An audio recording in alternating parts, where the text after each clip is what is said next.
Well, hello everyone. This is John Shada again coming to you. What do you say we talk about Luke chapter 17, beginning at verse 5? There's the account where the disciples of Jesus came to him and asked for an increase in their faith. They said, "Lord, increase our faith." And he responded by saying, "If you had faith as a mustard seed, you could say to this mulberry tree, 'Be pulled up by the roots and planted in the sea,' and it would obey you." And many people, when they read that, they think that was the end of his response. But let's continue reading, and it goes on to say, "Which of you, having a servant working in the field, when he came in for lunch, would you think he should just sit down and have his own lunch and take care of himself and then go back to the field and continue his duties?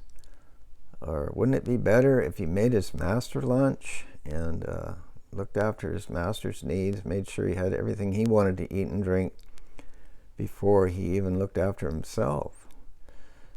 And he said, if you're a servant and you're only meeting your obligations,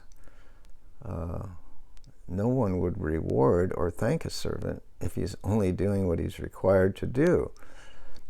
And so I believe what Jesus is actually saying here, you guys want an increase in faith, you want a promotion, you want an advancement in the kingdom.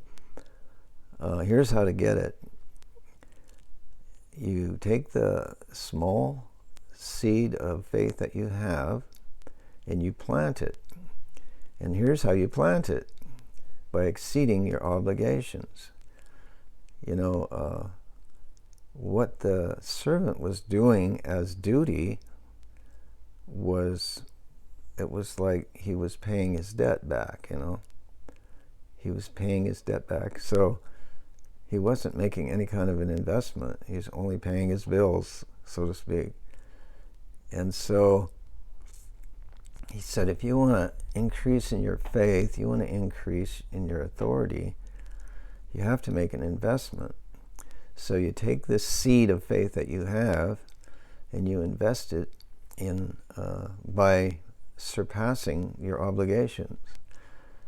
So what he was saying is, if this servant had developed a habit of looking after his master's needs and making sure his master had all he wanted to eat and drink before he even fed himself, then he'd be planting the seed of faith. Because as I read that story, the servant was not required to make his master lunch or to make sure he had all he wanted to eat and drink before he served himself.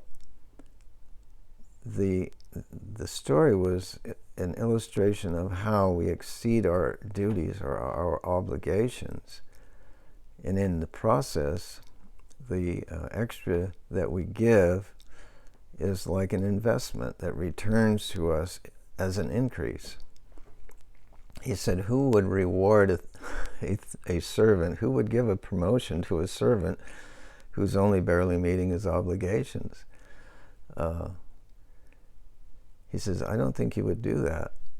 And so if we want to increase our faith, I think Jesus is giving us a clue here.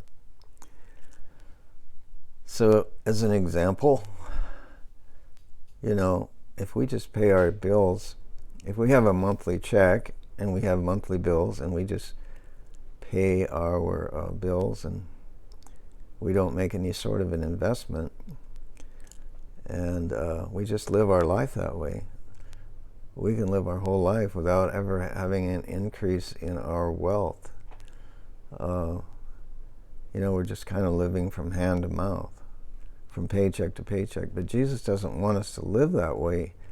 In the kingdom, he wants us to always be increasing, to always be developing a bigger bankroll of authority, a bigger bankroll of faith and authority in his kingdom. And we do that by exceeding our obligations, doing things that are not required of us, serving those who that we're not required to serve, doing things that exceed our obligations. And as a result, our faith will grow, our faith will increase, our authority will grow, and our authority will increase naturally in the kingdom. It's not people talk about works. There's works of the law and there's works of faith. The works of the law are trying to impress your master so that, making sure you've met your obligations, thinking that he will reward you for meeting your obligations. See, law, works of the law is in the obligation realm. Works of faith are in surpassing obligations. Faith always surpasses or exceeds law, exceeds obligations. And so if you want to live by faith and increase faith, we have to get out of the law realm and into the faith realm and we do that by exceeding obligations. And so wherever we have an opportunity to bless someone beyond what is required of us, then we're increasing our faith. We're living in the faith realm and in the grace realm, So anyway, I just wanted to bless you with that today, and I hope you have a good day, and we'll talk again later on. Bye-bye.